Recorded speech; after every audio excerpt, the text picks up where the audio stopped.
All right, welcome everyone.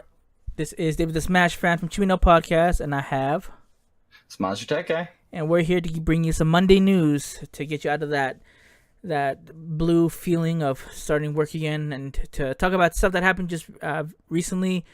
And unfortunately, today we don't have Mister here. He's away for today, but that's okay. We're bringing you all the stuff that you need to hear. So let's get started with this, and I'm going to start with the first piece, and this one is actually one that I've, not this particular story, but like what it's talking about. I've always wondered what's going on, because as we know, esports has started to become very prominent. Like it's been here for a while, but it's actually taking a huge an explosion, not outside of just like Korea and Japan and all that. It's coming more to the U.S., and with that comes a lot of different issues regarding agreements and contracts that you make. One of them is with Tifue. I don't know how to say his name exactly, but his real name's Turner Tenney. And basically, what's happening is he's filing a lawsuit against his FaZe clan, and basically saying he says this. He says the lawsuit states that FaZe has deprived Tenney of certain business opportunities, failed to pay the Fortnite player his share of brand deal revenue, and grossly undercut his earnings by taking up to 80% of his earnings in some situations. Wow. Yeah, so he's saying this is what they're doing, and FaZe is actually saying they're saying that this is actually inaccurate. Their statement goes on to say that we have only collected a total of 80% of six. They have only collected a total of 60,000 from their partnership, while Tifue has earned millions as a member of FaZe clan.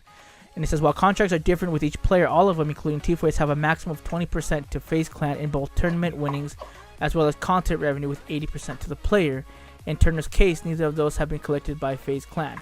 So basically, Tifue is saying that he's been receiving only 20%, and the clan is saying, no, you've been receiving 80%. We only take 20%. So there's a lot of back and forth going on here, and this is interesting because I've read about different contracts. The ones that I prominently follow is the Overwatch one, and their contracts are terrible. Like, they're so strict. If they stream, they have all these different restrictions and limitations, and it really sucks. And it's like it kind of sounds like, I mean, at least me personally, is they're exploiting these kids that sign at like 20 years old. Some of them are like 16 or 15, like with parents' consent, or some of them they don't let them sign until they're older. Right. But I mean, Miles, I mean, you were there. You played professional. I don't know if you ever did a contract, but I want to hear. Have you ever heard of contracts, or do you know anything about them with esports? So when I was sponsored back in Halo 2, it was Red Bull. It was different back then, at least for us. The only time you did any kind of contract stuff was if you actually showed up at the actual venues where the esports are being held. Like, we had like Anaheim and San Diego, New York, those type of things. Those events, when they held those, you'd usually sign a contract there, and they pay for usually pay for like your hotel, but you pay for your own kind of food. But there wasn't a big contract. Like, there wasn't the Twitch streaming and all that kind of stuff back then. It wasn't the same. So no, I'm not familiar with these contracts. Right. Yeah, I mean, I think it's something to follow, because it's a lot of people have different views on it. Different streamers, like Ninja has a different one, and he's probably the one that makes the most money. And I don't think he's probably the most recognized. Yeah, I don't think he's even signed to the clan. With this thing you're talking about, though, all this can be proven instantly. Was like, I mean, the money flow there's documentation of, deposits and stuff. So this should be able to be proven in court easily. Yeah. So I mean, we'll follow it. I mean, this just was barely told to us a few hours ago. So I mean, if you want to look it up, there's also the actual documentation of his lawsuit that you can find online. So. What game did you play for the esports? Do you know? Fortnite. Was it Fortnite? Okay. So yeah, so go check that out. If I hear anything new, I'll update you guys. But that's it for this one. So, Miles, what's next? So I think you might be excited to hear a little bit about this. So with E3 coming up, I don't know if you've heard, but did you hear about THQ Nordic taking like a lot of franchises and buying the IPs? Do you remember that big buy that they did? Yeah, I remember. So they finally came out with some announcements, and the tweets are kind of vague, but like one of them meant they're like, quote, "It's a long way to return of galactically beloved game franchise," end quote. So a lot of people are thinking when it says galactically beloved game, people are thinking the Destroy All Human franchise might be being shown at E3. And I never played those, but the one I care about that people are assuming is the second title I described was a new vision of a beloved game franchise. And when it says a new vision of a beloved game franchise, a lot of people are thinking that the second one's most likely going to be the long-awaited Time Splitter rumors. I love that game. Yes. I love Destroy All Humans too. I love actually both of those games. But Time Splitters, I remember playing with you back in your room, and I love Time Splitters. So good. Yes, exactly. Like the monkey with bananas and all. Yeah. I love that game. So I am freaking out, like, because there's rumors that Time Splitters might be coming even on Switch, like maybe the 1 and 2, the originals. That'd be so cool. That would be phenomenal. So I'm super excited. They brought all these IPs, and I cannot wait to see what happens. And so many people are begging for this. So let's hope. Let's hope, Dave. Well, we're less than a month away from E3, so let's hope. So Time Splitters. Yeah, Splitters. So let's keep going and moving this trend along. So next piece of news comes from Marvel, and Marvel always has something new coming up. I mean, it's really hard to keep up with everything that they've announced. Like they even announced like a few things of what giving context to like what, for example, like what Doctor Strange saw when he looked at the 14 million possibilities and all this other stuff. So they've been giving tons of information, but one of them that came out really upset me, and this is the whole thing, is Kevin Feige, when they're talking about like the future of Marvel, what's going on, what's going to be there, he said this. He said, without going into details about developing projects, he says there are plans to incorporate the 10 rings from the Iron Fist, from the 10 rings from the first Iron Man. So that's the question asked. They're going to incorporate him. He said yes. So my huge problem with this is that the Mandarin, if you've ever followed the Iron Man comics or the cartoon show, the Mandarin is basically Iron Man's Joker. And they have like this fight because he's all about science and technology, and he's all about magic. So they have this constant fight, and their dynamics are amazing to watch. And to have him finally be a part or to be incorporated after the death of Tony, it rubbed me the wrong way. I was like, really, you're gonna put that now? That's like Batman dying and then you're putting in the Joker to fight Superman. Like it bugs me that they're now kind of like backtracking. But oh yeah, we did it wrong in the third one, or like hardcore fans were upset of the whole twist in Iron Man 3. Like, but we're gonna give you the real one now. So. I don't know. It's a shame that they're gonna have to do this without Tony Stark or without Robert Downey Jr. Because as far as I know, the Endgame was his last one. He's not gonna return. If he did, I mean, we do know that there's been different timelines now that have been created due to the events of Endgame. So Tony surviving and is a possibility, but as far as we know, he's not coming back for any future projects. So I'm just kind of upset about that. I don't know. How about you? Do you have any thoughts on this? So I'm a little indifferent on 3 just because of the fact that I don't know anything about The Mandalorian. So when I was watching the movie, I was fine with the twist because I don't really follow the comics, that's what I mean? But if I was a super fan, like how I'm with Star Wars, that would piss me the hell off. So I get where you're coming from. So if that's going to be something they implement and the bigger fans get that, then I'm happy for them because I don't know who that character is. So the super fans, I get it. Like with me as the Joker, for example, they just I didn't like Leto's Joker, right? So I get it. Well, so. I mean, like if they introduced the Joker, let's say in the Dark Knight series after Batman died, like that would be. What?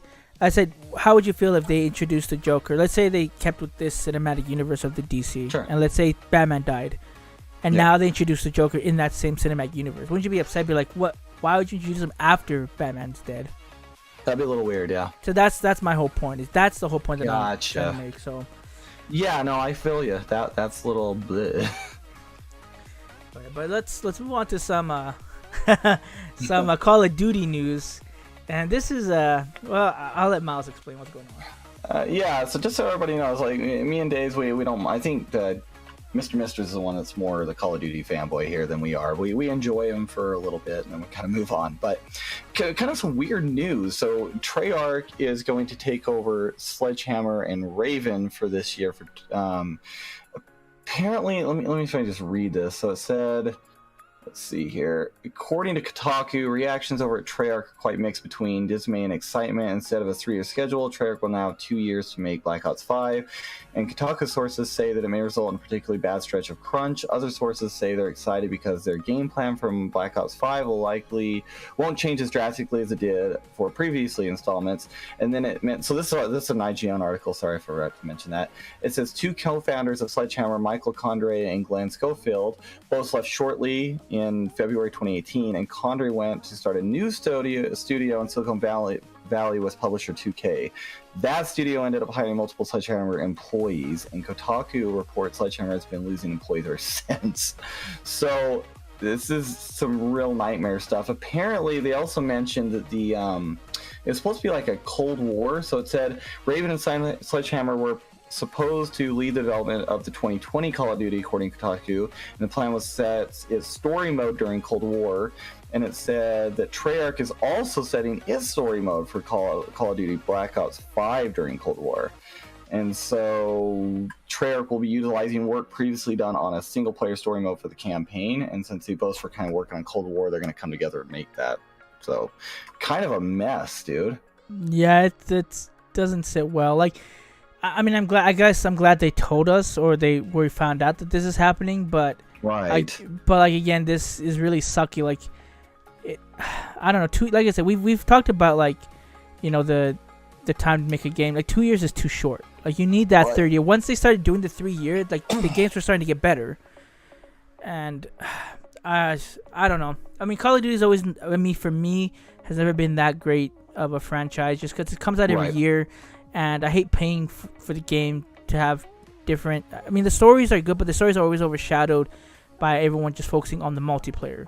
Right, and I enjoy them for the single player. I think they're great action 6-hour shorts, and I'm fine with that, but I agree. They get stale. Yeah, and so I don't know what they're gonna do here. I mean, I can see that people be like, well, you know, I can see most people saying, like, well, we have, you know, Metroid that restarted its development. It's like, yeah, but they never told us anything. They were in the beginning, and they said, oh, we're gonna scrap that. We have to fix it and start over again. And people were happy with that them being that chance. But this is like the studio, the people working, and they're split on how this on this news. I'm like, that's bad.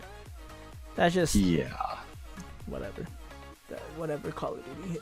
Anyway, whatever. Yeah, enough about this. Okay, we're gonna finish this off with just a few minutes to talk about Game of Thrones. And actually, I've never seen it. I read tons of stuff of what people's reactions to the ending, and most of them are not positive.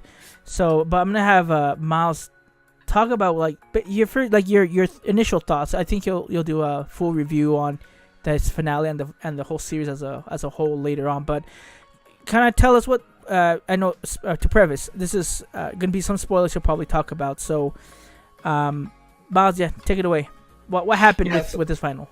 So anyone listening, if you don't want any spoilers, click off. I'm not going to get very deep into it, but there are going to be spoilers. So if you made it this far and you haven't watched the show, when the rest of the world has, that's on you, but you might as well just click off now. So Game of Thrones, the finale, there's been a lot of indifference about it. Not everybody's super happy. The one thing I do know, though, is R.R. Martin that did the writing, I know he gave the ending. Everything leading up to the ending is going to be different in the books, but the ending's going to... It's his ending, right? So if you don't like it, blame him. But I actually am on the side that actually liked the ending. I was really surprised, because this whole season's kind of been a shit show, to be honest, in the writing department. Cinematography's been great. Action scenes have been, they look great, but the writing's been shit, in my opinion, and a lot of people. And the finale, for some reason, I liked it, I guess, because I didn't nothing subverted expectations in a certain way that I didn't theorize really on what's going to happen. I got ideas, but ultimately just Jon killing Daenerys, I was rooting for that. I was happy for that. I was clapping when that happened because of her last episode, even though to me I'm not a fan of what they did with the character because the development was too rushed for that moment, her big moment of slaughtering millions of people for me, but other people, you know, are like defending it. So I get that. It's 50-50 divide, whatever. But when he killed her, I love that. The dragon burning the throne, the Iron Throne, that was, I don't why. I guess it didn't make sense why he did that. I guess he's just pissed off at the chair.